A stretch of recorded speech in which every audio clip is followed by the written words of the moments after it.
Hey guys, I'm Evan Ferguson with the Kunes Auto Group, and welcome to another episode of Kunes Car Convos. Today we will be picking up Pam Patterson, founder of Agape House, in this 2024 Ford Mustang GT.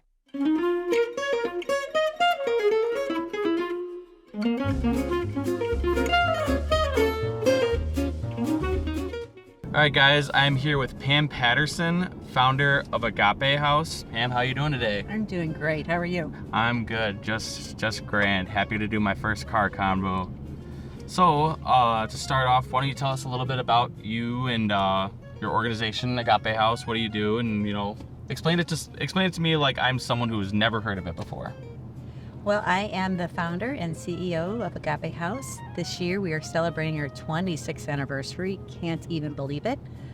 We first started the ministry out in our home in Delavan, Wisconsin, and then we moved to Walworth, and we've expanded now to having a counseling center, a school, a residential program, all to bring hope and healing to hurting teens and their families. What does Agape mean again? So agape is the Greek word for unconditional, never-ending love, which is actually God's love. There's 3 different forms of the word love in the original Greek. And so at Agape House, that's what we try to show, is that unconditional, never-ending love, that nothing they can do can cause us not to love them, but most importantly, introducing them to God, who will never leave them or forsake them. Awesome. Love that. Love that you chose for that to be, like the motto, or the one-word motto for you and your organization. So how long ago did you start Agape House, and what inspired you to start it? Well, actually, our journey of taking in teenagers started like 37 years ago when my husband's 4 nieces and nephew got dropped off on our doorstep one night. They were in a very abusive home, and the mom called and asked us if we would take them, and we became parents of 4 teenagers overnight. Wow. And that led us on a journey of becoming foster parents. We had to become licensed foster parents to take these children in. And we continued to be the home that took in teenagers for the next 10 years. And then as our 4 nieces and nephew were growing up and going off to college, and our biological children are school full-time, I was just praying and asking God what he had for us and what his next journey was for us. And as I was praying, I very clearly heard in my head him say that just as I heard the cries of the Israelites, I've heard the cries of my children, and just as I called Moses, I'm calling you. I want you to start a Christian children's home. And that was the beginning. He actually laid the same vision on my husband's heart in Minnesota. He was traveling. As he was driving, he saw a vision of a bigger home, and he was praying, and he heard God say to him, I want you to take in more children, and I want you to be a Christian children's home. Well, and that's another thing I did want to, give as like a kudos to you and your husband, Ben, is that I have always admired that it's not just you running this, and, he has his own, other full-time job, and, it's kind of just, it's just a business for you and not him, but it's just the fact that he is so invested and supportive of it as well. And like you said, he had the same vision as well. That's just if there was ever to be a sign from God, that's it. So that's incredible. Then for the first 10 years, we actually ran it out of our home. So Ben and I ran the ministry together. Yes, he worked full time and he traveled, but we did it as a partnership. And then we just felt called to expand and offer an education and a school for these kids that are struggling emotionally.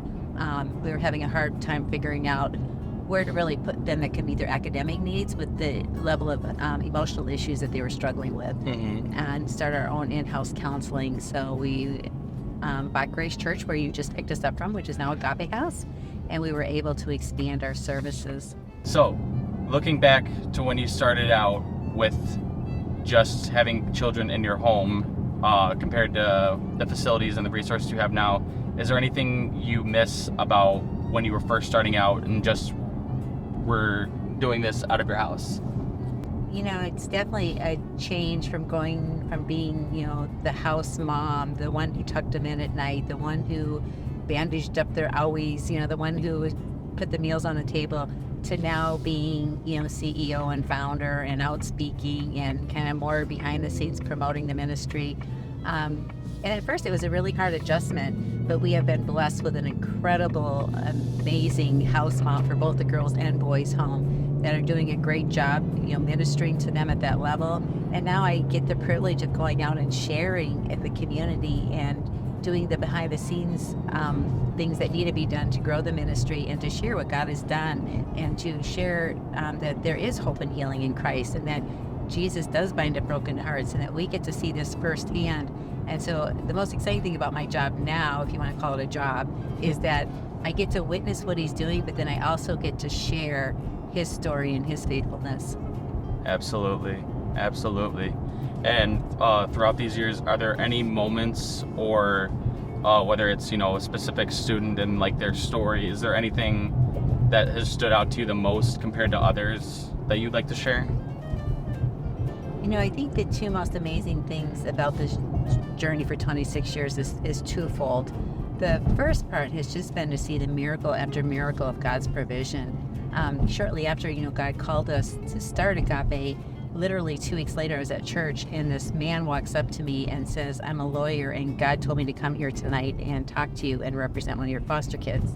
And through that conversation, he learned about this calling we had, and he did all the incorporation papers and did everything for us so that we were official and up and running in record time.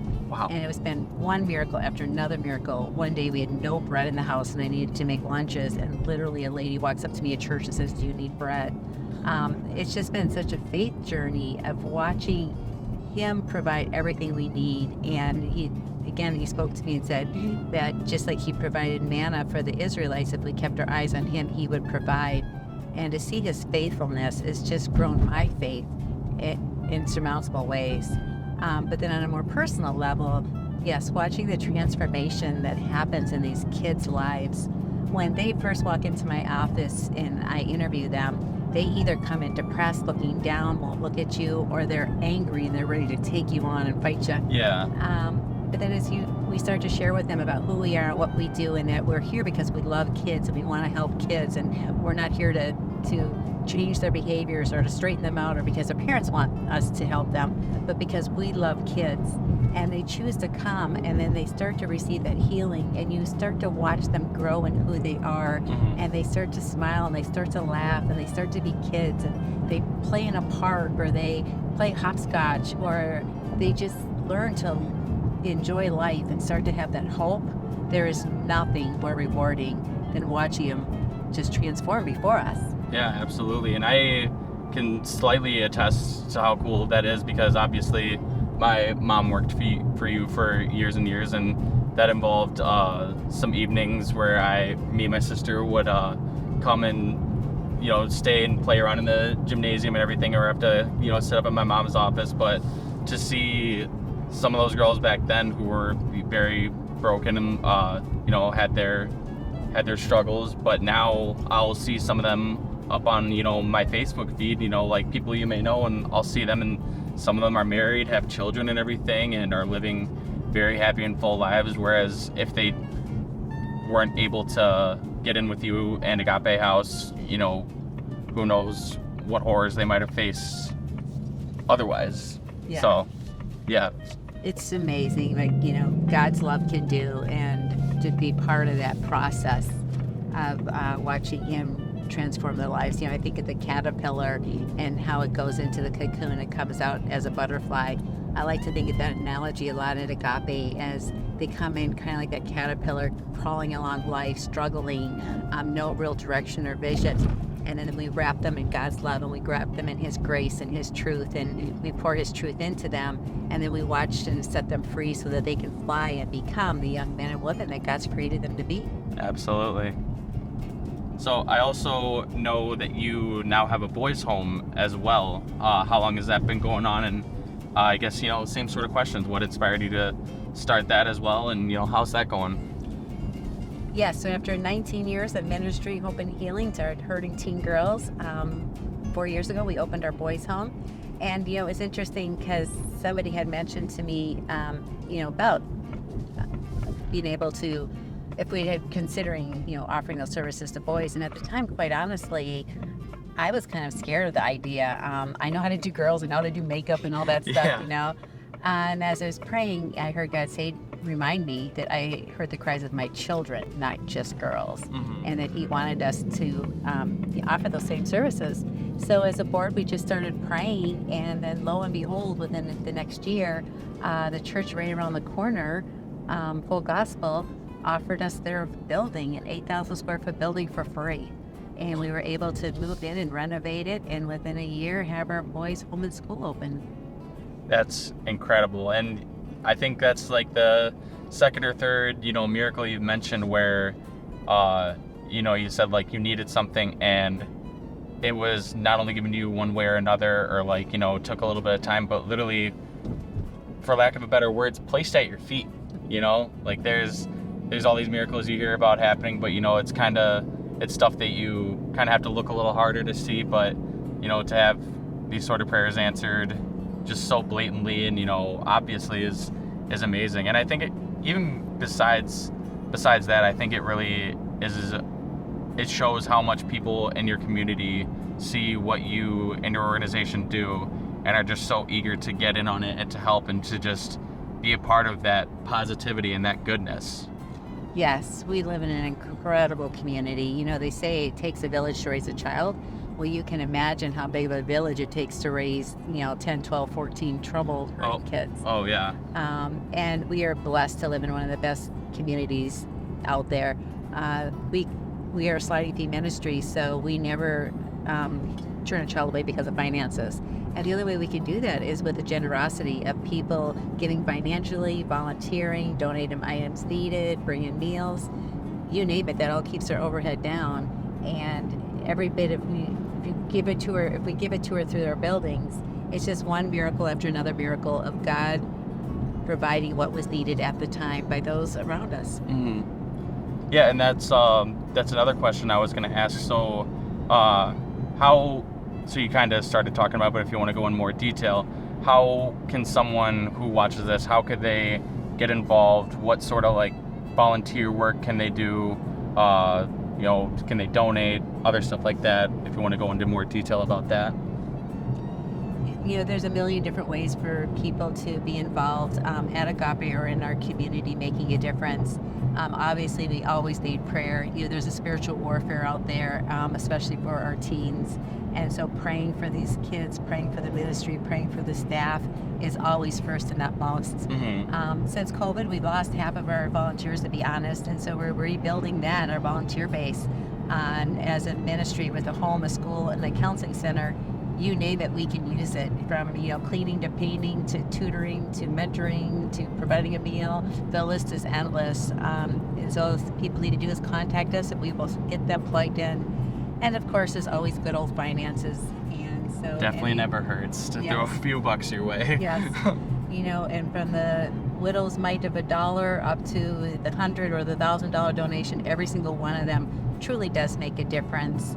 Our saying at Agape is together we can make a difference, one child at a time. And I believe that in our community also, there's a lot of hurting kids all around us. And speaking an encouraging word, taking a time to acknowledge them, to give them a hug, to pray for them, just to help kids believe that they are truly valued, special, that there is a purpose for them, and to give them hope. We're living in pretty dark days these days, and we can be the light, and we can give others hope by just pouring into them. Well, Pam, I don't know how you do it, but every answer you put so far is just so beautifully and just sends goosebumps up the spine, and so obviously you've talked very much about your faith and how much it is very important to you and your organization. But if you don't mind me asking, if someone were to be interested in, or need your organization and need the resources, facilities, and things that you have to offer, but they're not a person who shares the same necessarily beliefs and faith, what would you say to them? So I would say a good 50-60% of the students that come to us and families are not Christian. But we always share with them that is our foundation, and if they're willing to hear about Christ, then our doors are open and we welcome them with loving arms. If they don't want anything to do with God or Jesus, then we tell them that we're probably not the right place for them. We don't force it, we don't push it, we don't shove it, but we do talk about Him. We've had kids come that were atheists and stayed atheists, and they left though with some healing because, love conquers all. Exactly. And we've had many come that have accepted the Lord. We offer counseling services, and there's people that come to us there that really don't have any interest in Jesus, but we still have some good truth, and we're trauma informed, and we can come alongside them and meet them in that place. But we do always bring Jesus into the equation, and it's up to them if they want to truly learn more, accept Him, and allow Him to come into their hearts. Well, that is very incredible, because it is admirable to hold those core beliefs and to not only hold them but build an organization based off of them. But it's also very admirable that it's not something you enforce upon someone, but just something you offer to someone instead. If you get what I mean. Yes. Jesus doesn't force Himself on us, and He offers Himself as a living sacrifice and as a gift. But it's up to us if we want to accept it. God gave us free will, and everybody walking in our doors has a free will, and we're called to love regardless. And so that's why the name Agape. We truly believe that love conquers all. So as we continue to share His love and be His hands and feet and show His love, then He eventually will transform. I completely agree. Well, it looks like we're nearing the end, so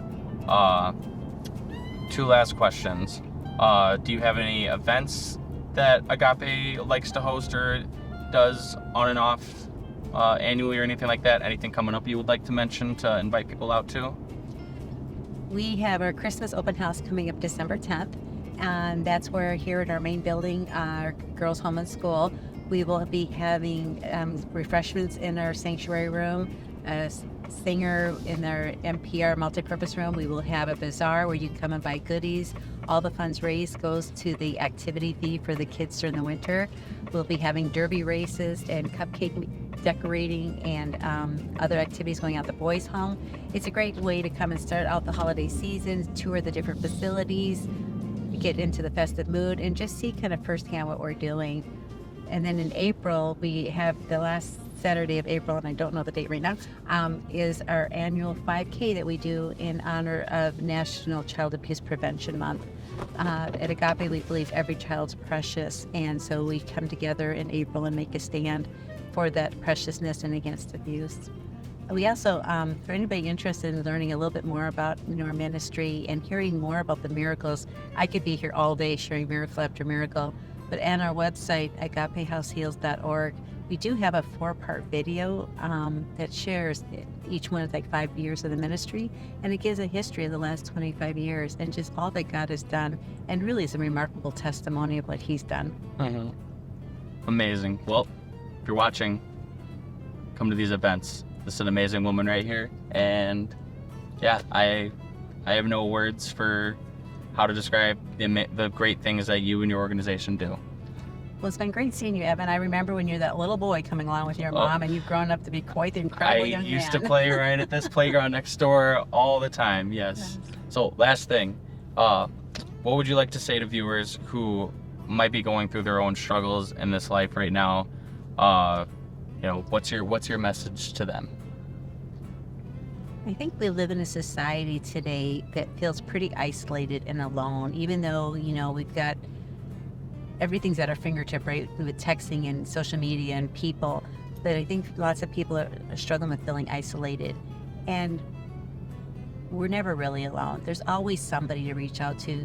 Call Agape's Counseling Center, call a church, call another center, reach out to a friend. I think we feel a lot more alone than we really are. And if we just open ourselves up to one another and allow people into our lives and allow them to minister to us, but also, as my faith, there's always a God who's always there that we can turn to, and He's always there to listen. And yes, we live in difficult days, but He promises that He will redeem, He will restore, He will give back what the enemy's taken. And if we will just believe and press in and allow others to come alongside us, we truly can find hope and healing. So the only thing you have to say is, as dark as the days get, we can be a light, and look for someone who's shining that light and go to them for help, because there's always somebody there to care. Amazing. Well, there you have it. Pam Patterson with Agape House. Thank you for coming, Pam. Thank you. It was an amazing trip. Loved every moment, and this car is amazing. Go check it out. It's a Thank great you. car. There you go. There's the sales page. Thank you. I'll take one. There you go. All right. Thank you. Bye, guys. Bye-bye.